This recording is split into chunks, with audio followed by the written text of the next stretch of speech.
इथे आपलं तेल आणि तूप छान गरम झालेलं आहे. रवा व्यवस्थित निवडून घेतलेला आहे. रव्यामध्ये काही घाण असते ते काढून टाकायचे आहे आणि इथे रवा आपल्याला भाजायचा आहे.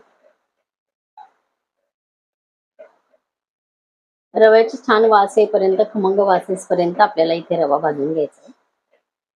आपण असे गरमागरम कधी गोडाचे पदार्थ, कधी मस्त चमचमीत आणि झणझणीत पदार्थ आपण खात असतो पावसामध्ये.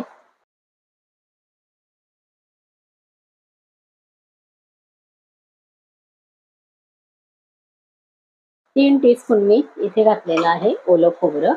ते थोडंसं आपल्याला याच्यामध्ये परतवून घ्यायचंय.